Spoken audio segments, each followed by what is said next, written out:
Welcome to the Tune Under podcast. We're the only dedicated Newcastle United podcast in the Southern Hemisphere.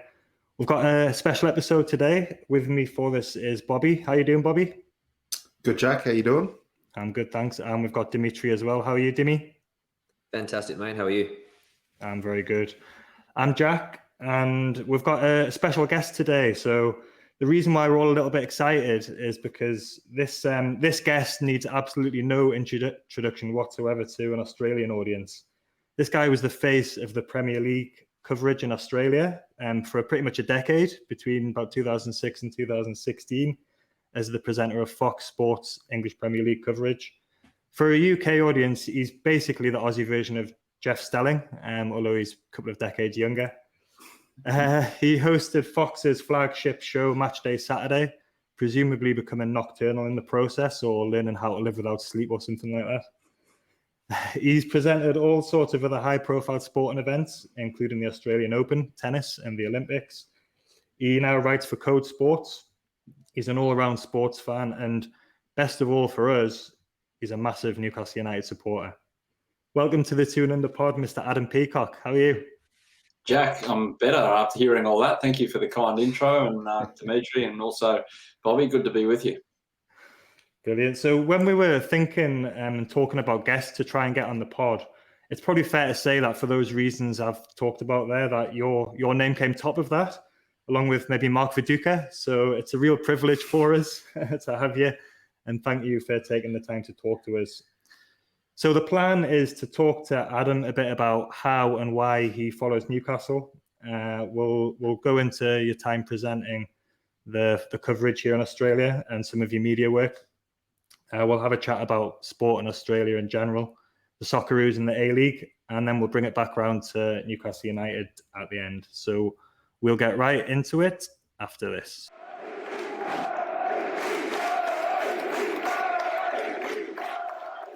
So, Adam, by my reckoning, you were born around a decade or a little bit longer than that after Newcastle United since last won a trophy. So you were born more than 10 years since Newcastle won something in 1969. So why do you support Newcastle United? What is it about the club, and what is it about your upbringing? Or what was it that led you to support Newcastle United, the club that never wins anything? Yeah, I get that question a lot. It's like, who do you support? Oh, Liverpool. Oh, yeah, that makes sense. Chelsea. Oh, yeah. Okay. Manchester United. Of course. And then it gets around to me and I say Newcastle, and they go, why? And so it's family heritage. It's my dad, born in Newcastle. He was born in 1939. His brother still lives there, overlooking the town moor. His dad's dad, I think it goes back about the late 19th century when Newcastle was formed. So yeah, it's run in the family for a very long time, and I've passed it on. And after my son, who's now 16, he wavered for a few years, he's come around too. So he's a Newcastle fan now. I think mainly thanks to St. Maximum coming to the club and giving a bit of excitement to him if we do get beaten. Things have gone right just at the right time for him then, haven't they? Because I can see why he might have wavered a little bit over the last few years.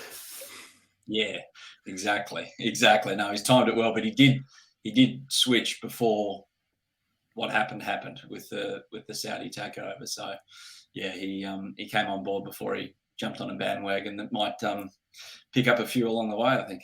Yeah, he's no glory supporter. Good on him. So Newcastle at the time when you were, I was thinking about the entertainers, and presumably they were around the Kevin Keegan team at a time when you were maybe late teens, 20 or so. So that was probably a good age for you to be following Newcastle as well. Yeah, when I was Keegan, early 90s, so he took over 92, 93 when I was just starting high school. I think 1990, everyone has that moment where they kind of definitively say, yeah, that's when I really got into football, and it can be for a variety of reasons. For me, I always played it as a kid since under sixes, but when I really got into it was Italia 90, the World Cup. Obviously, a rather famous Geordie and Paul Gascoigne did what he did there, but that captured my imagination. And then, yeah, Newcastle. I'd been to a Newcastle game beforehand. We went back to the UK in like 84, 85, and we went to a game I can't remember at St James's Park. But, yeah, when Keegan got hold of the joint and did what he did, through the 90s. That was fantastic. And I remember listening to the radio show that used to be broadcast here late on a Saturday night in the horse racing station here in Australia on, I think it was 2KY. Cole Turner, I think his name was. Used to do that. I used to listen to it all the time. There was no like television coverage of it apart from Match of the Day, which got repeated about 11 o'clock on a Monday night. It was the Premier League highlight show on a Monday night on ABC, but apart from that, it was really minimal. Get Shoot Magazine, Match, and all of those ones. But then obviously when Foxtel came along, it all changed. Yeah, and obviously the internet hadn't been wasn't available to a wide audience then as well. So it's not like you can just jump on Twitter and see what's going on. Yeah, it was the radio. I think it was like hoping that ABC Radio would read out all the results from overnight. So yeah, it was minimal. It's like another planet thinking about it now, given how everything is at our fingertips, and we get annoyed after 5 seconds if the 4G doesn't load up quick enough to show us the result from the night before. Yeah. So yeah, it was certainly different, but I got attached to the club like that, and it's been there ever since. How many times have you managed to go over then? Obviously, we live 10,000 miles away, so and busy work schedule and everything. So how many times, or do you get to go often, or how does that work? Unfortunately, during winter, because of my work, I couldn't get away during the season because I was working on it back here. So I never got the chance to go over. There was one time I went over in February, but it just didn't line up. Me being able to, I was only there literally in England for 2 days, and I couldn't get up and back in the one day. But I went back in 06 or end of 05, was it? End of 05, and it was the game actually that Arsene Wenger accused Alan Shearer of playing judo and not football. When we won 1-0 at St James's Park, I was at that game, but unfortunately, because of my work, I've gone to Wimbledon heaps of times, but Wimbledon's in the late July. I'm never there when it's on. So even when we were trying to qualify for the Intertoto Cup or something like that, I never got to go to a game. So I'll definitely do that now that the seasons have aligned a bit better for me work-wise, and also the pandemic looks to be easing off. Yeah, great. So you were talking a little bit about your work there. I'm going to hand over to Bobby here because I wasn't around when you were presenting the match day Saturday. So, but Bobby's told us a bit about this before. So over to you, Bobby. What was that experience like for you watching that? I still say it now. I think it was peak A-League and peak EPL days. First of all, having Adam there, who was a Newcastle supporter, he'll always hold a special place in my heart because I thought I was the only Newcastle fan in Australia, to be honest. The story that Adam used to say about who do you support, and it was Newcastle, that question was always done. And then all of a sudden, there was the face of the Premier League and the face of the A-League who supported your club. And unfortunately, I don't think we were very good. So most of the times it was always Bosnich and Slater giving him a bit of hell after another loss. But that was great. So match day Saturday for me was you'd get your mates around, have a beer or at a barbecue, watch A-League coverage after A-League coverage. And even if you weren't a huge supporter of the A-League, I'm an NPL fan myself, Melbourne Knights. But you'd grow to know all the players because of this coverage that was on. And then it would lead straight into the EPL. And it was just, I can imagine our UK followers would just be like, what? Like you get that sort of coverage because they didn't have it. So Adam being the face of that was really great. And I just wanted to ask Adam, how did you manage from like lunchtime Saturday to breakfast time Sunday? I remember a few times looking at you guys in the morning looking a bit disheveled, but how did you manage? Was there a nap in there or?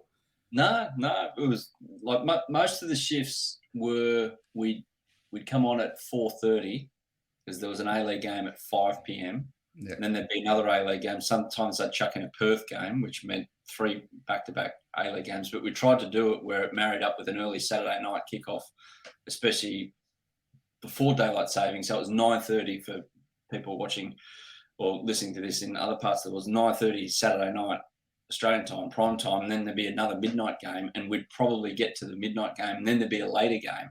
We'd throw to the later game, so the 2 a.m. So we wouldn't need to be there but it felt like that because by the time you get home and everything like that, you get home at 4 o'clock and listening to the Kasabian riff on the world feed that we always got. You'd have the stats page and you'd have that riff going around and around and around in your head. So, yeah, it was there were sugar hangovers the next day, put it that way. We didn't touch a drop of alcohol, but yeah, to stay awake, there was a couple of Red Bulls and Coke Zeros consumed each night. But it was just really enjoyable. It wasn't really a job. It was talking about football. And that's how I treated it. And hopefully that came across, because yourself in the shoes of people that are watching, they're watching because they're watching in their downtime. They're not watching because they're getting paid for it. So you got to make it some kind of enjoyable. And that's what we tried to do.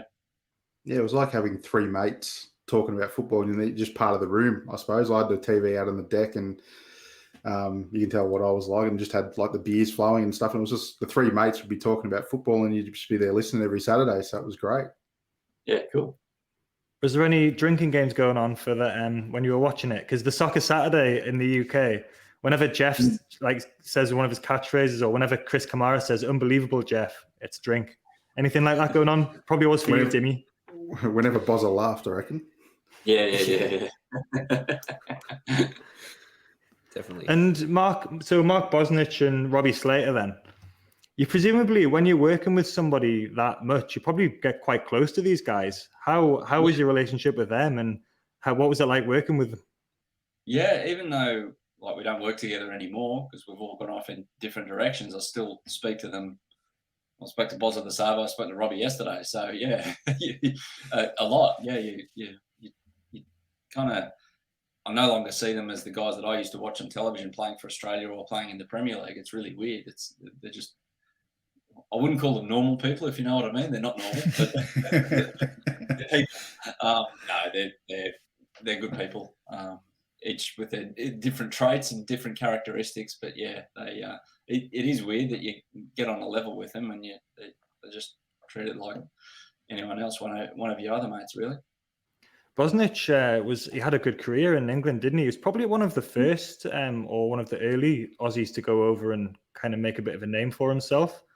And then he obviously signed for Manchester United as well, had that period of time. So he's probably got some decent stories from those times. Yeah, absolutely. I think him and Robbie were two of the first foreigners in the Premier League era.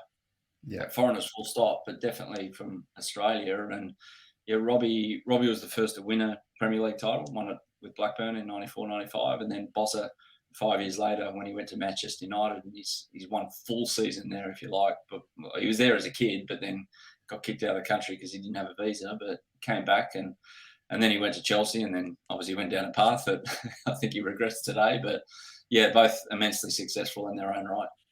Dimi, anything to ask there before we have a little break and switch to the next topic? Yeah, I remember probably my favourite, just about Matchday Saturday, but my favourite memory was, again, being a Newcastle fan, not dealing much with Newcastle fans at school or at university, just getting teased all the time. Ha, Newcastle, they're crap, ha. I used to get given the Coca-Cola Championship, or Coca-Cola cans when we went down to the Championship. That was great fun.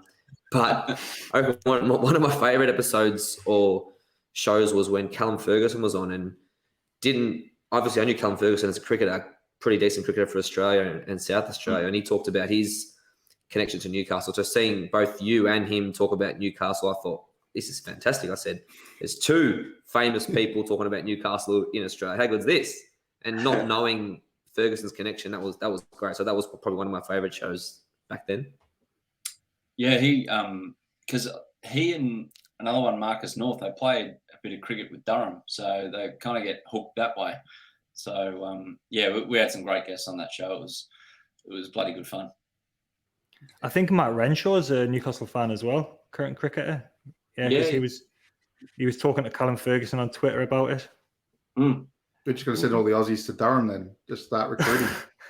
we might talk a little bit about social media later, but isn't Twitter, like, we've already talked about the advent of the internet and the changes that's made, but isn't it a phenomenal thing where you can kind of you can communicate with people who are extremely high profile or whatever, just with a few clicks? I think there's bad things that can come of that as well, and you have to be careful with it. But you working in the media, Adam, you've probably seen such huge changes in your time, even since you've been working in the media, with the way social media is now.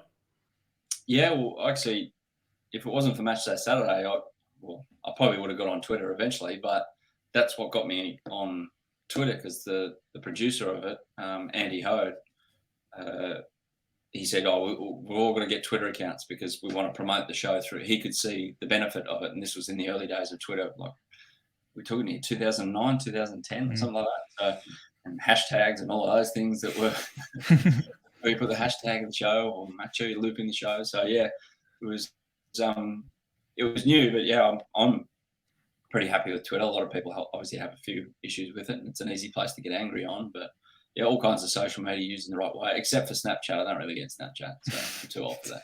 Too old for that, yeah. We've talked on this pod about Fabrizio Romano. I'm sure that might be a name that you know. It's the Italian journalist he's got like 6.5 million followers. And whenever he tweets some transfer news, he's got this reputation as being a big like in the know journalist. But that's just insane that a journalist can have that many followers, and even clubs are using him now to kind of be in the signing videos when they announce people. Yeah, it's an incredibly powerful tool, and you can easily underestimate it. Like I'll be sitting on my couch just flippantly having an observation about something, and then I'll get a call the next day from someone in football going, "Oh, what do you mean by that? And what's behind that?" type thing. I'm like, it's just a random thought. There's nothing behind it. It's weird. You do forget that you've got no control over who reads it. So yeah, it's an interesting mechanism to communicate. I'm glad I'm not high profile. Geez, my phone wouldn't stop ringing, I don't think. Not yet. Let's wait and see what the pod's like in a few years, Bobby. Yeah, let's have a look. All right, we'll have a little break, and then we'll be back to talk about sport in Australia in generally, and the Socceroos and the A-League.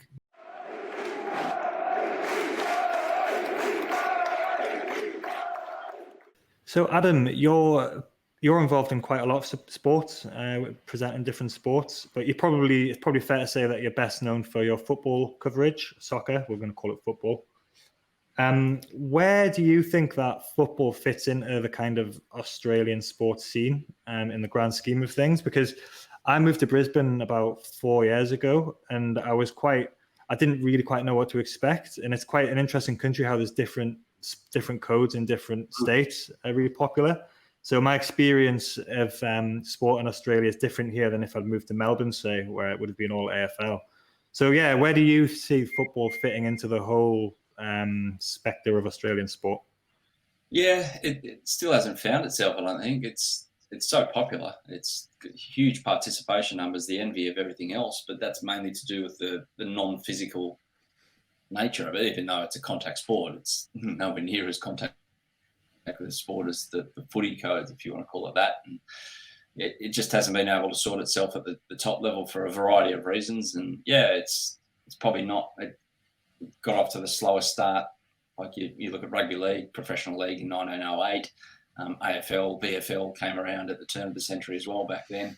Rugby union's been around forever and a day, and cricket as well since the 1860s at the very least here in Australia, whereas football has been there but never really gained not a huge footprint, but never really embedded itself, oddly enough, I feel, in a mass way until the 50s and 60s, when the government got rid of the White Australia policy and started taking in immigrants from continental Europe, not just US or UK or whatever like that. So then those community clubs were built, and a whole different football culture was built, and that's in the past 20 years or so been washed away for one reason or another a little bit more as we get further and further away from those migration years. That the second generation becomes the third generation in Australia, and there's more influences on those people, whatever sporting poison they prefer. So there's a number of reasons why it feels a bit odd, but it is hugely popular. How you harness that, well, that's the great unknown that no one's ever been able to solve. The Bobby and Dimi, we've talked quite a lot about the A-League and people's perception of the A-League. When I arrived in Brisbane, I went to watch a Brisbane Roar game, and there was about 2,000 people rattling around in the Suncorp Stadium, and immediately you just think that's not right. They need to be playing this in a smaller stadium, 8,000-10,000 or something like that for the atmosphere. I know that Bobby and Dimi don't always agree either on the A-League, and what's going on there. So, Dimi, I'm going to hand over to you for this one.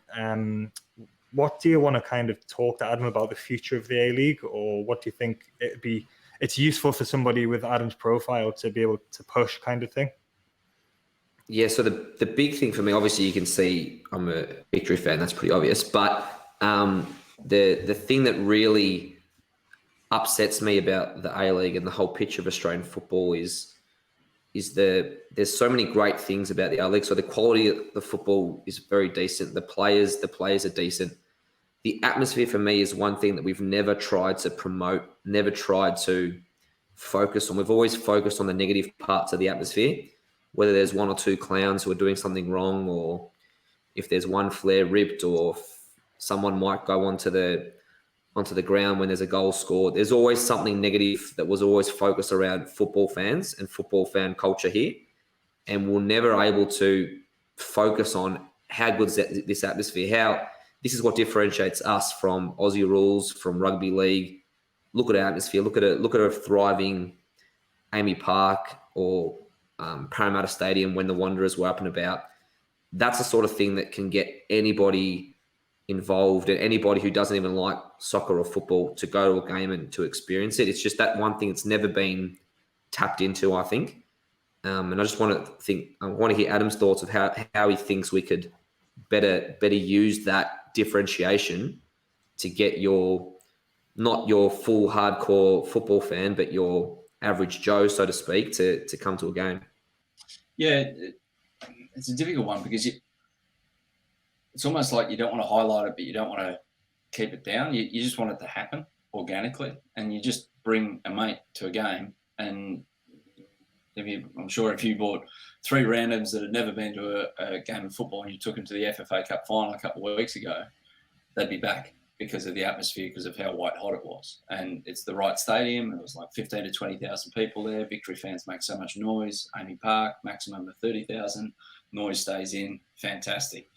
Whereas, Jack, your experience at Suncorp Stadium, or Brisbane Roar had that once upon a time, and they were getting good crowds there, but they missed golden opportunity after golden opportunity after a successful period 10 years ago. So it's about capitalising as a football club on those opportunities, bringing them back. Melbourne Victory fans have come back this year, but not highlighting and saying this is what our game is about.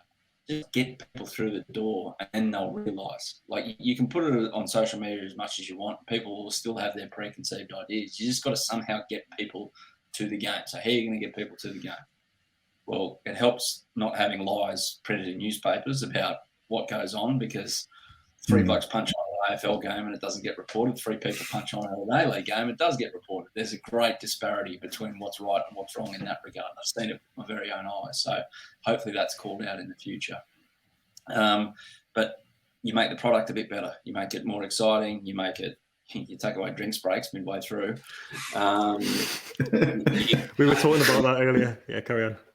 It's all encompassing. It's not any one fix, but I guarantee you, once you get people through the gate and they go to a good game, they'll want to go back, because it is so unique. It is nothing like anything else on the Australian sporting landscape. Do we have the right people in the game at the moment to get it there? It's hard to tell, because the last 5 years they've piss-farted around at an administration level trying to get power. So they don't really. I still to this day don't think they realise what, not damage that they've done, but the consequence of fighting over having independence for the A-League and what that has done. It's taken the eye off football departments. It's taken the eye off infrastructure. It's taken the eye off resources and what goes in. It's taken the eye off getting the right players to the country. Like, everything is a consequence of this little stink that they've been having. Peak A-League's probably 2012 to 2015, I'd say. And then that's when the murmurs started that the clubs wanted to run their own race because they were doing their backsides, which is fair enough. Like, if they want that, that's fine. They could see an opportunity there. But don't think for a minute there's not consequence of that. And it went on for years and years and years and got dragged out. We're finally just through it. And now we've bumped into a pandemic. So even now you can't really tell. So, I mean, with the A-League, it seems for the last 5-6 years, next season's always been the biggest season ever to right the wrongs. Well, here we are again. It happens again. So hopefully something can turn around. But until it actually happens, you can't really beat your chest about it and say how good it is. Dimi, you wanted to talk about a meeting with the A-League fans in the mid-2010s as well that Adam was involved with. Yeah, well, first of all, I wanted to thank him for it, because I know one of the Victory boys who went up to talk about what was going on back then, and there was a lot of walkouts going on and a lot of issues with appeal notices and banning notices, and just the way the game was covered by a certain journalist in Sydney, posting everyone's photo on the newspaper about, would have been a couple of hundred people's faces plastered on the front page of the newspaper in Sydney, which I think is illegal still. But anyway, we'll leave that be. I just want to, first of all, thank him for that. And second of all, how do you think to get fan groups together and to get fan groups talking again with authorities, do you think that bridge is ever going to be shorter? Because I know here down in Melbourne, there's a lot of, it's improved. I mean, our fan experience the last few weeks has changed a little bit, but it has improved in terms of what goes on in terms of police, security, marshals and everything along those lines. I think we still get sort of bracketed into an area of football fans are dangerous, football fans are hooligans. I mean, you rock up to a game at a Victory game at Amy Park and there's police on horses outside. There's full riot police ready to go. And we're thinking, what are you guys here for? I mean, what are you expecting is going to happen? Yeah, what war? Exactly. And how do you think we can bridge that gap? Because I think I know a lot of Victory people who still don't go to the games because of what's happened back then when you guys met up in Sydney. And there's still people to get back to the game who were active and were doing great things for atmosphere. How do you think we can sort of bridge that gap, which could be it could be a mainstream thing in terms of how football's always been perceived here, but there's got to be a tipping point that we can turn the page, I would say. Yeah, and thanks to your shout out, it was actually Bozza who wrote me into that and wanted me to mediate it. Bozza wanted to kind of be half a mediator, but be there to organise it and he was the one that was bringing everyone together at the time. It was a weird meeting. He was in a 5-star hotel in some boardroom, and you had David Gallup and the crew from the FFA there, and you had 5 or 6. I think there was a representative from just about every club there, and some clubs brought a couple of Victory boys came up, as you just mentioned, and it was weird seeing Victory and Wanderers fans, for instance, out the front of the hotel, all pally and slapping each other on the back and all that. And anyway, it brought people together. But I do swear, though, that Boz has brought me along just in case it all went pear-shaped and you could bring me along. But it didn't. But even then, the attitudes from the people in the room, from the administration point of view, were still very much we run the game, don't tell us what to do, which was a pretty stupid way to go about it when you think about it, because you're paying customers telling you that there are big problems. Their experiences have been horrible problems, and it is hard because the biggest in between all of it is the security staff, and then the police, and then the local area commander for the police changes, so it has to be totally re-educated. Security staff at every game, re-educated, because they're new people, they're casual staff, not the same people that are there all the time. Now that there's a bit of conformity with the sense that they've got liaisons from the club, which are great, between the fans and security, just to kind of be that go-between.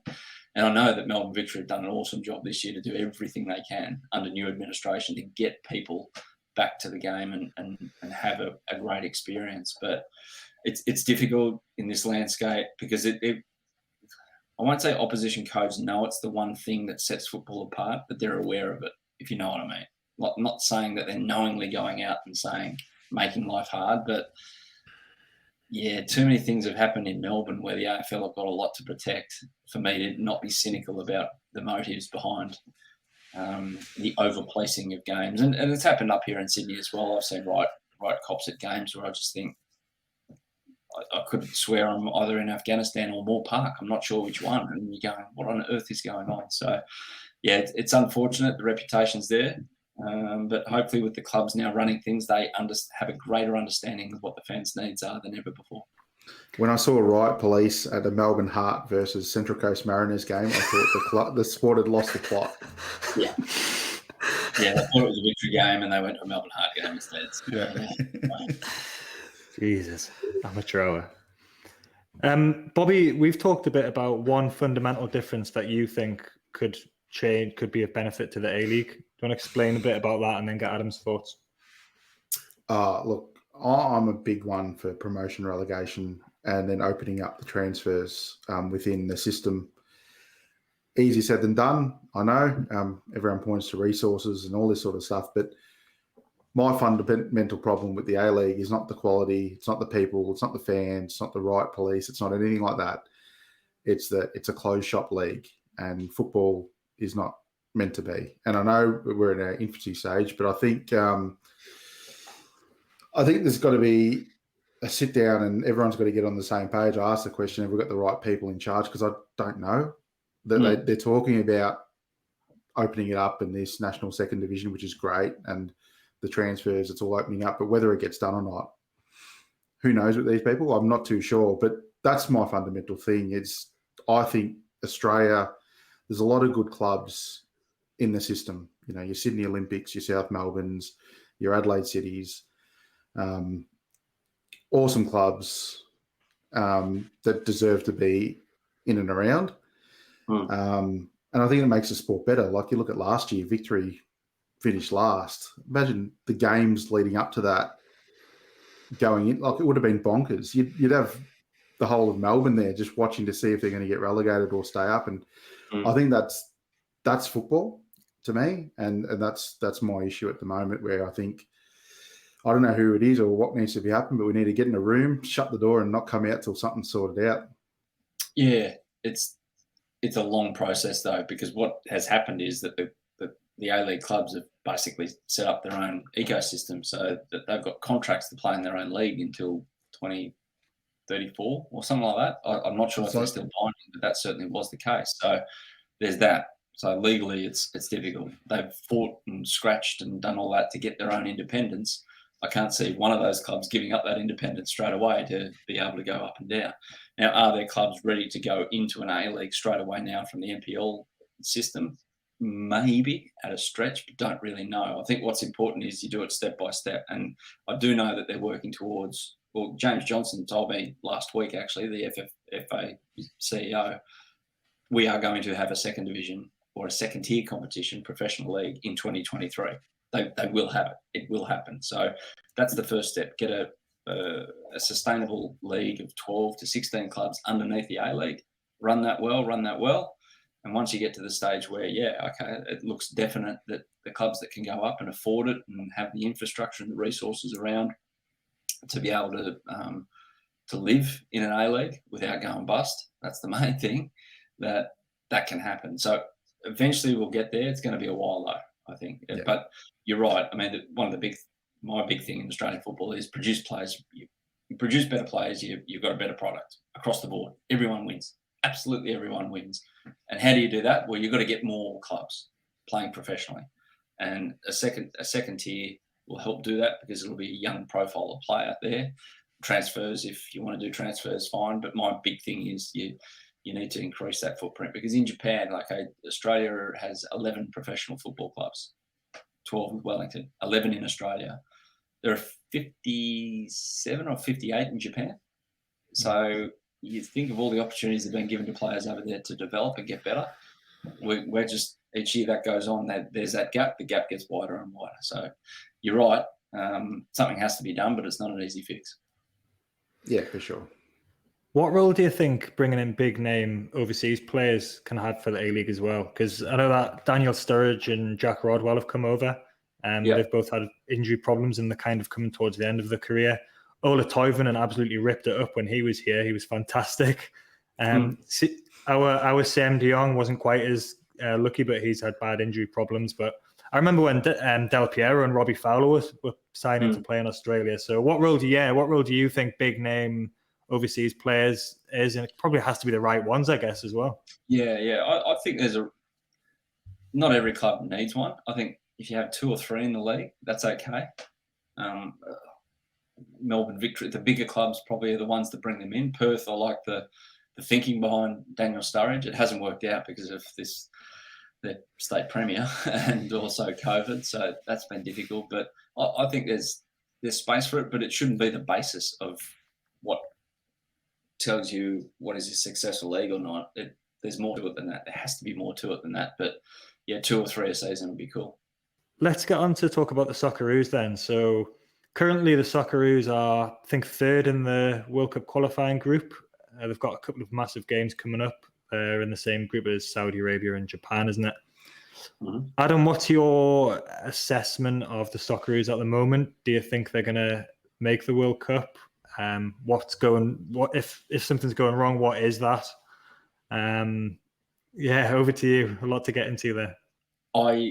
As I sit here right now, I'm more hopeful than certain, put it that way, that we're going to be playing in a World Cup. It's it's looking a bit dodgy. It must be said, but I'll happily stand here and go, wow, how good's that? We've qualified after these next 2 games in March. But it's going to be unbelievably difficult against Japan and Saudi Arabia to get all 6 points out of those 2 games. But we'll see what happens. Australia always seems to play out of its skin against Japan, especially here in Australia. But what's it down to? Look, you can look closely at it and think, the tactics from Graham Arnold not quite right. Is he the right guy? Is he not the right guy?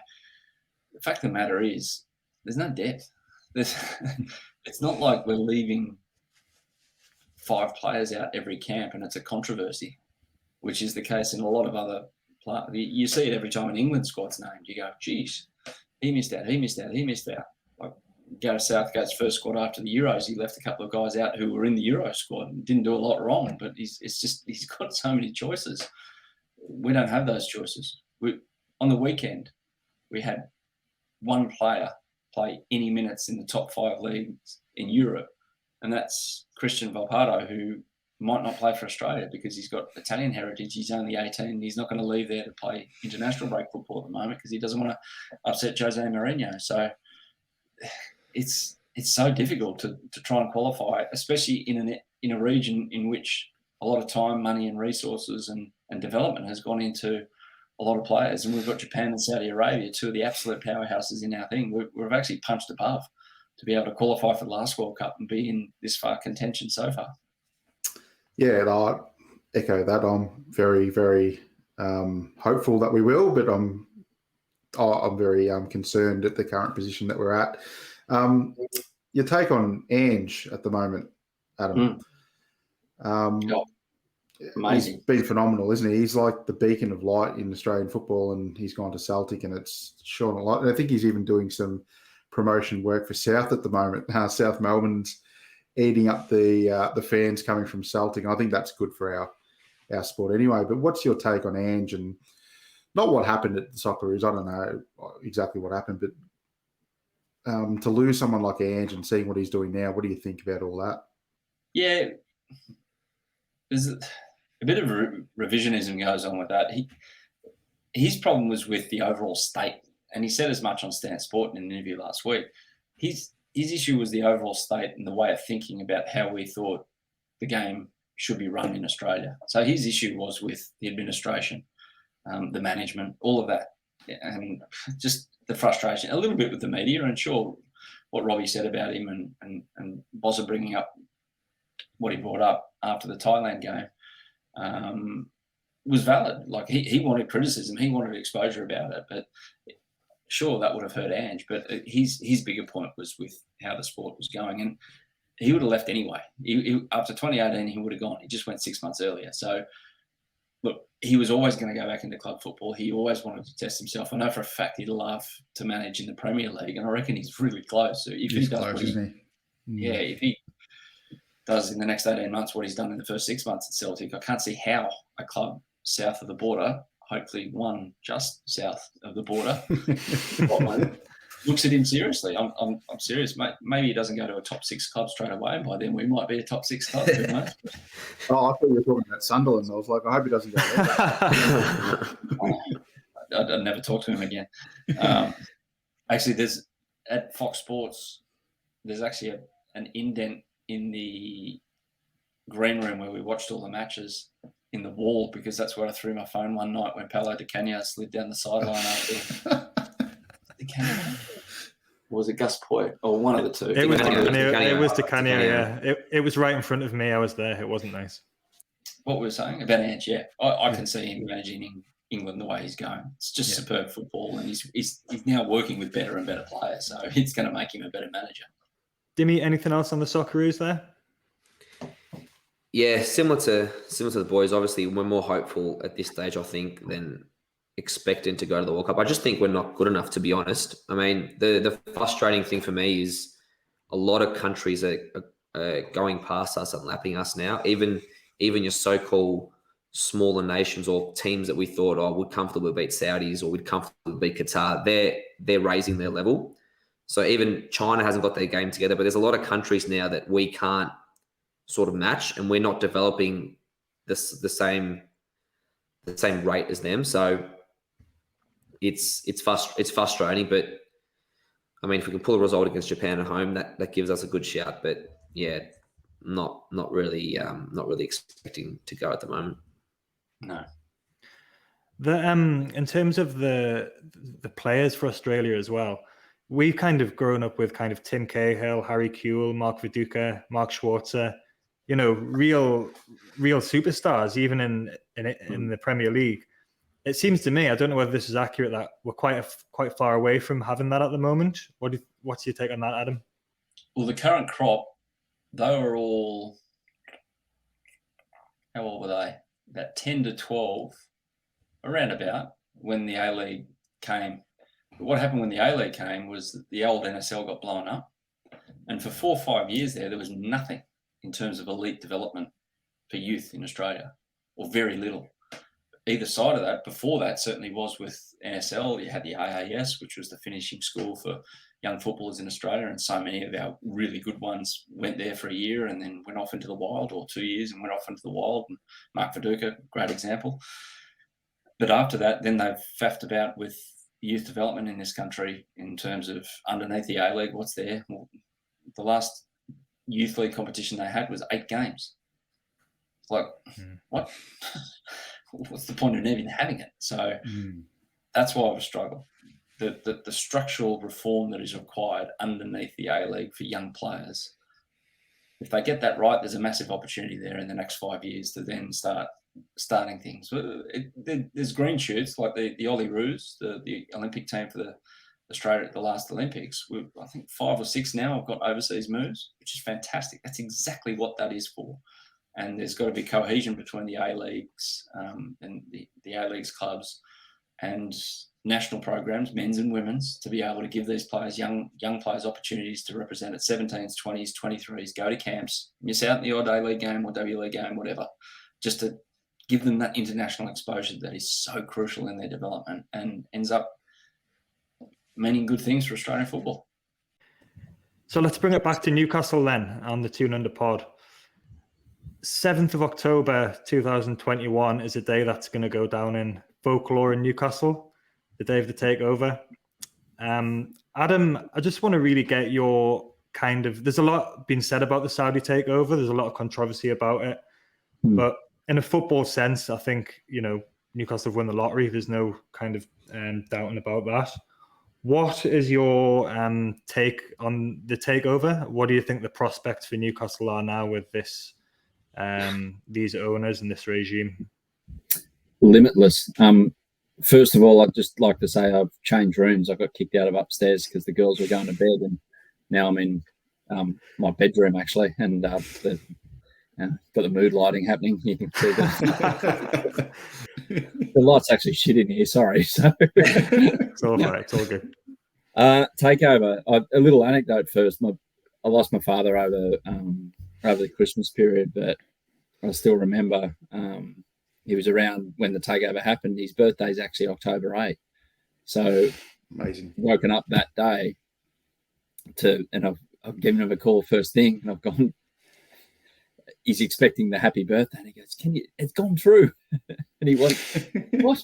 He didn't know, so I filled him in. So Yeah, how weird was it? Like those rumors were around for ages, and it was more than rumors; they were pretty substantial, and they got kiboshed, and it was like nothing happening, and then like I don't know, you guys might know a bit better, but it felt like a week beforehand there was this. Oh, it might be back on, but we'll wait and see what happens. And the next thing, bang, it's done. It was extraordinary.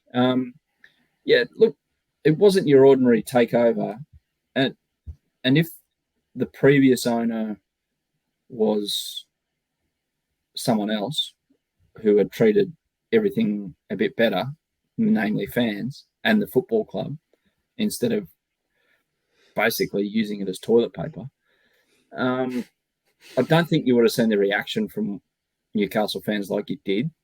It was more a celebration of that.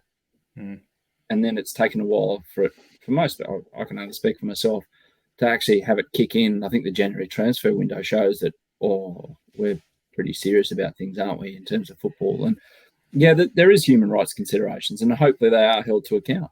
Like, if they want a sports wash, if you want to call it that, whatever you want to call it, that, yeah, well, okay, with that comes, no, don't go around and do some of the things that have been reported or have happened anymore. And hopefully, as a Newcastle supporters group, they will be held to account if they go down that path again. Hopefully, they're things of the past. But yeah, it's a weird position to be in when you tell someone that you're a Newcastle fan and they look at you now, instead of just scrunching up their face as if like questioning your life choices.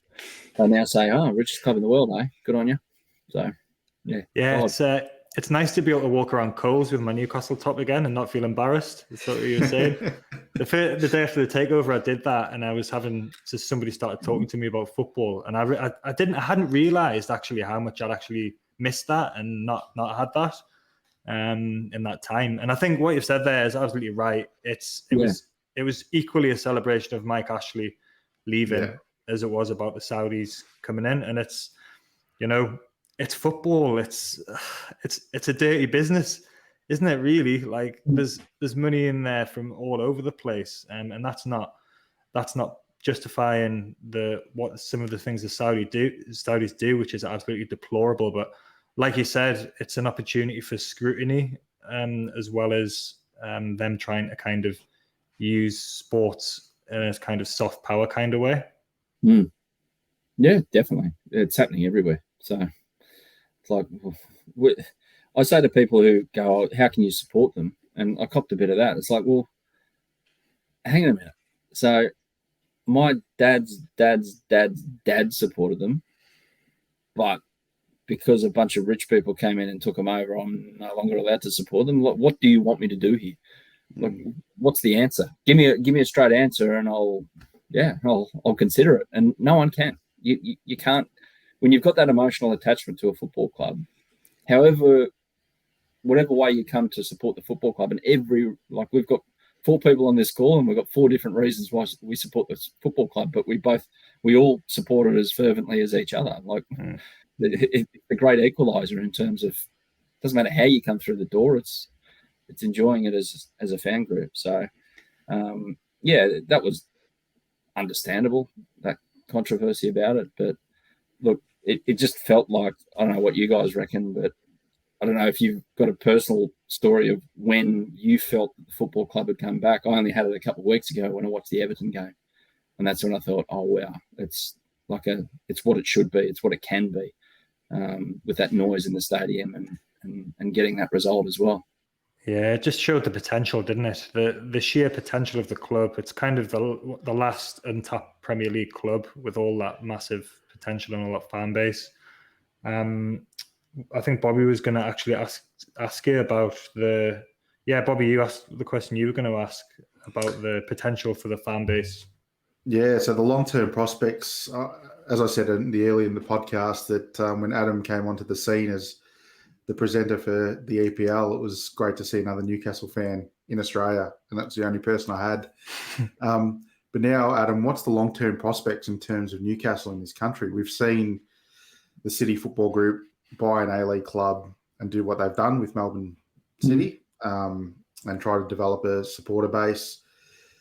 we know that Australians are very good at jumping on bandwagons.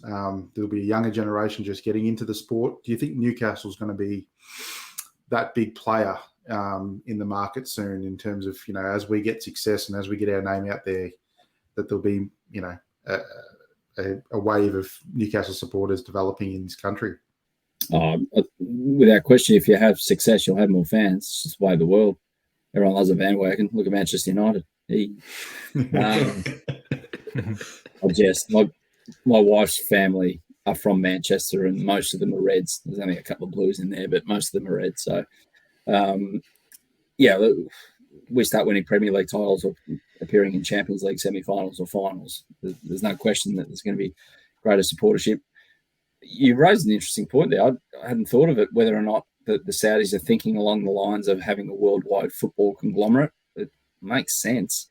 If they've got that much money and they want to have that spread of the brand, if you want to call it that, throughout the world, I'd be interested to know when if anyone goes full political and starts just buying up clubs in places where the Parliament House is for that particular country. I think it was Huawei who tried to do it. The Chinese mobile phone mob. They had Canberra Raiders Rugby League, Wellington. They had a team in Mexico City. They had a couple of Europe as well. It was all very odd. Blatant, yeah. Yeah, but no, I'll wait and see if they do it that way or another way. I'm not sure, but you definitely can't rule it out. And in terms of the actual football, it took us quite a while on this podcast. We started in November, and it took about 2 months for us to actually get a win to talk about. And now we can't stop them. We're winning every week. But Dimi had a kind of question generally about, the actual football, which is always good to talk about. Yeah, so sort of, obviously it's hard to compare, like we were talking about before off air about our previous manager, who won't go named, but what do you think our prospects are under Eddie Howe? Obviously this year we're all expecting, hoping we're going to stay up, but look, it's looking good at the moment. But do you see Eddie Howe and the team, the way he's forming it, as something that could be something huge? I mean, Bobby mentioned before off air that he could be our Sir Alex Ferguson type long-term club builder, not only manager. Do you see Howe in that role, and what are your sort of thoughts on Eddie's tenure so far? Yeah, I've enjoyed the last 4 performances. 4? Yeah.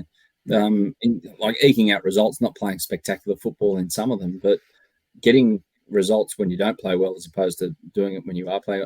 I still don't think he's fully clicked with exactly what he wants. And obviously with Trippier being out for an extended period, we're not going to have that throughout the course of the rest of the season. But I think it's survival with a bit of style, hopefully, and still not totally out of the woods yet. Like, still not totally safe, but the signs are that it's definitely trending in the right direction. You wouldn't be tipping us for relegation right now as opposed to some of the other clubs around us. But the football has improved. I mean, Gord, the ownership style matched the football style of the last bloke. And with all due respect to Steve Bruce, it was so disjointed. It was so, I won't even call it negative, because it just looked rudderless. It just looked clueless, unfortunately. And it was like, get the ball to some. I remember the first game of the season where he allowed Alain St-Maximin to drop back into a number 6 deep-lying midfielder role to pick up the ball off the centre-backs. And then everyone would spread out, and then St-Maximin would do his usual thing and try and take 3 players on, lose it. And because everyone's spread out, we could just get smashed in transition in our own half. Like, some of the most dumb, stupid tactical manoeuvres I think I've ever seen in my life. But no, a lot more structure to it. Eddie Howe, he's a smart manager. He's a cluey guy, and whether or not he's the guy to take us through the next 20 years remains to be seen, because there's going to be a lot of pressure on him to not only get the signings right, because apparently he has a bit of a say in the signings as well, but get the football in the right direction, because not only this year is about survival, but next year will be about a top half, and then the year after that will be about European qualification. I think that's the time frame, unless you guys disagree. But it's positive signs yet, without being outlandishly like, oh, we're going to win the league next year. You'll have another 18 months, and then Ange will be in, won't he? That's what we're going to start pushing. I won't be disappointed. No, but like on the last 4 games, I mean, if you said to us 4 games ago that we're going to have Trippier injured, Maxi's going to miss a game, obviously Wilson's already out, and we're going to pick up 3 wins and a draw from those 4 games, you would have thought no chance. But this is what Howe's starting to build. He's starting to build a system, not just give the ball to Maxi, dribble 5 players and see what he does. That doesn't win you games week in and week out. So that's the positive what Howe's doing. He's putting in players who previously were absolutely awful. I mean, Joe Linton's turned into, we've got a campaign here, get Joe to Qatar, hashtag get Joe to Qatar 22, where I mean, all jokes aside, if he keeps playing the way he is for the next 3 or 4 months, as a box-to-box midfielder, there wouldn't be too many more in the Brazilian national team. I think if his only competition's Fred from Manchester United, I mean, I'd take Joe Linton over Fred any day. So, but the transformation of players like that, I mean, even Murphy on the weekend, he was great. There's been a lot of changes to the squad, but players have improved. And who knew a manager could actually coach a team? Who knew that was a reality? But yeah, players that have been there, like some of them will falter and waver because they don't have it in them or they don't quite fit the style Eddie's trying to play. But others will go to a level we hadn't seen in a Newcastle shirt yet, and that's only natural. And then you add that with the new signings coming in, putting pressure, adding a higher degree of class as well. It's only positive at the moment. But yeah, still, like we've got to, if I'm not mistaken, the next few games are okay, but then we go through that gunk again where we play a lot of the top sides. So there's a bit to negotiate still if survival is guaranteed, but we're all feeling better about ourselves 2 months into the year than what we were around Christmas time. Yeah, it's a much happier place to be, isn't it? Hmm.